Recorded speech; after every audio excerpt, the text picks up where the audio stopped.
अस्सलाम वालेकुम बिस्मिल्लाहिर्रहमानिर्रहीम। तो कैसे हैं आप सब? उम्मीद है कि आप सब खैरियत से होंगे। अल्लाह पाक आपको खैर और सलामती से रखे। तो मैं आज आपके लिए जो है बीफ पाई की रेसिपी लेकर आई हूँ, क्योंकि ये हर सीज़न में ही चलते हैं। सर्दियों में थोड़ा ज़्यादा खाए जाते हैं और लेकिन गर्मियों में भी जब इनको बनाएं तो बहुत ही मज़ा आता है। तो ये शोरबे वाले ही अच्छे लगते हैं, क्योंकि इसका शोरबा जो है वो बहुत मज़े का बनता है और वही जो है खाने वाला होता है। तो आए जो है इसको किस तरीके से बनाएंगे, मैं आपको एक एक टिप्स बताऊंगी। और ये देखें माशाल्लाह इसकी लुक आपके सामने है और इतनी प्यारी खुशबू है और टेस्ट जो है वो इससे भी कई गुना ज़्यादा अच्छा है। जब आप इसको इस तरीके से बनाएंगे तो इंशाल्लाह ताला बहुत मज़ा आएगा।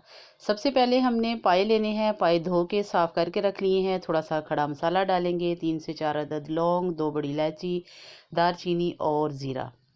ये थोड़ा हमने खड़े मसाले जो हैं इसके अंदर डाल देने हैं। और बड़े साइज़ की जो एक प्याज थी वो डाल दी। और साथ ही हमने 1 टीस्पून जो है हल्दी का और 1 टेबलस्पून जो है नमक का वो भी इसमें डाल देना है।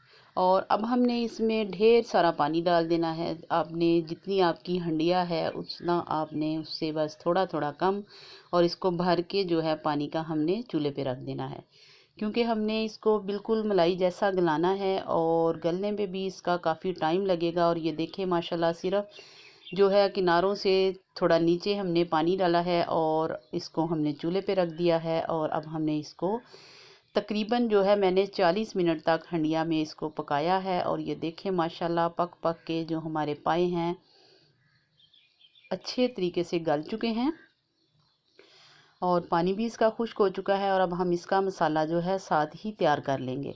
तो सबसे पहले हमने जो है ये लहसुन था मेरे पास, अदरक और लहसुन, इसको मैंने थोड़ा सा पानी डाल के अच्छे तरीके से कूट लिया था। और कूटने के बाद जो है मैंने इसको पैन में डाला है ताकि इसका पानी सबसे पहले हम ड्राई कर लें। और अब हमने इसके अंदर जो 1 टीस्पून अदरक का जो पाउडर है वो हमने डाल दिया है। तो इसको अच्छे तरीके से इसके अंदर भी मिक्स करेंगे और उसके बाद हम इसमें ऑयल डाल देंगे। तो 1 कप मैंने जो है इसके अंदर ऑयल का डाला है। इसमें थोड़ा सा ऑयल ज़्यादा ही डालेंगे ताकि इसकी अच्छी सी लुक आए। तो आप अगर कम खाते हैं तो आप थोड़ा सा इसको कम कर सकते हैं। अगर आप इतना ही डालेंगे तो आपने ये ज़हन में रखना है कि हमारे तकरीबन जो थे 1 केजी पाए थे, और उसी हिसाब से हमने जो जो चीज़ जितनी डाली है बहुत ही अच्छे तरीके से डाली है। तो एक प्याज का मैंने पेस्ट बना लिया था अलहदा से। मसाला जो ही हमारा भुन चुका है तो हमने इसके अंदर पेस्ट डाल दिया है और पेस्ट को भी हमने इसके अंदर भून लेना है। आपने ये नहीं सोचना कि प्याज तो हमने उसमें भी डाला था, लेकिन वो प्याज हमने एक प्याज डाला था और एक प्याज जो है उसका हमने पेस्ट बनाकर इसके अंदर डाला है ताकि हमारा जो शोरबा है मज़े का बने। और इसको भी तकरीबन 2 से 3 मिनट तक भूनेंगे। और जब आपने ये देखना है कि इसने घी छोड़ना शुरू कर दिया है और पानी जो है वो इसका बिल्कुल ड्राई हो चुका है, तो फिर हमने इसके अंदर जो मसाला डालना है वो डालेंगे। तो 2 से 3 मिनट मैंने इसको पकाया है और ये देखें माशाल्लाह घी जो है वो बिल्कुल ऊपर आ चुका है। और हल्के हाथों से आपने इसको पकाना है, क्योंकि आपने तेज़ी से इसके अंदर चम्मच नहीं चलाना, वरना इसका घी जो है वो ऊपर नहीं आएगा। तो अब हम इसमें जो 1 टेबलस्पून है वो भरकर हमने इसके अंदर सुरख मिर्च का पाउडर डाल दिया है। और हाफ़ जो है टेबलस्पून मैंने इसके अंदर नमक का डाला है, क्योंकि हाफ़ टेबल स्पून नमक ही मैंने उसके अंदर भी डाल दिया था।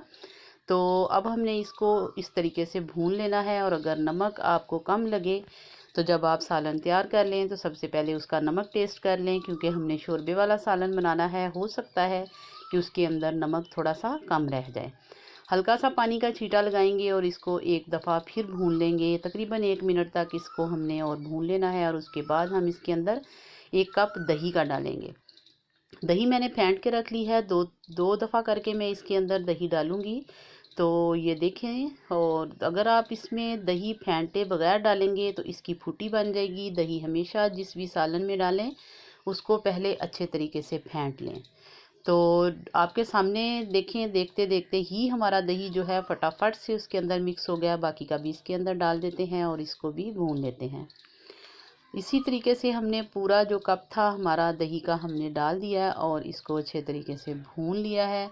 मैंने इसके अंदर टमाटर नहीं डाले, टमाटर डालती तो फिर दही थोड़ा कम कर लेते। मैंने इसके अंदर दही डाला है, तो दही से जो इसका टेस्ट है, जो इसकी खुशबू है, वो बहुत मज़ेदार शानदार सी आएगी।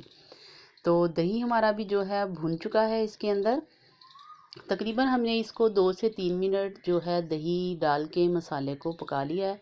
अब हमारे मसाले में बिल्कुल भी कच्चापन नहीं रहा, बहुत अच्छे तरीके से भुन चुका है। घी जो है वो मुकम्मल तौर पे ऊपर आ चुका है और जब यहाँ तक ये तैयार हो जाए तो फिर हमने इसको जो है हंडिया में डालना है। तो माशाल्लाह देखें, घी जो है पूरे का पूरा ऊपर आ चुका है और जब हम इसको हंडिया में डालेंगे तो इसी तरीके से हमारा पूरा घी जो है वो ऊपर निकल आएगा। हंडिया हमने दूसरे चूल्हे पे रख दी हुई है क्योंकि उसको हमने हल्की आंच पर अभी पका रहे थे कि उसके अंदर थोड़ा बहुत जो पानी था वो उसके अंदर रहे। और अब हमने पूरा जो पैन है इसके अंदर डाल देना है। तो बिस्मिल्लाहिर्रहमानिर्रहीम, तो ये सारे का सारा इसके अंदर डाल देंगे और चम्मच की मदद से इसको अच्छे तरीके से साफ़ कर लेंगे। अगर चम्मच से आपसे साफ़ ना हो तो थोड़ा सा पानी डालें और पानी घुमाकर हंडिया के अंदर डाल दें।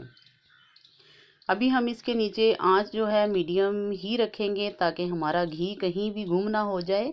तो उसको जब हल्की आंच पर पकाएंगे तो आहिस्ता आहिस्ता पकेगा, तो फिर ये पूरे का पूरा घी जो है इसका ऊपर आ जाएगा और जिससे इसकी लुक जो है वो बहुत ही शानदार आएगी। अभी इसमें बॉयल जो है आने के करीब है, तो इसको थोड़ी देर के लिए हम करेंगे कवर ताकि फटाफट से इसका बॉयल आए। और जो ही बॉयल आएगा तो फिर हमने इसकी आंच जो है वो काफ़ी हद तक कम कर देनी है और फिर तकरीबन 4 से 5 मिनट हम इसको जो है हल्की आंच पर पकाएंगे। और उसके बाद ये देखें माशाल्लाह ज़बरदस्त तैयार। और साथ ही हमने सब्ज़ मिर्ची और सब्ज़ धनिया भी डाल दिया है।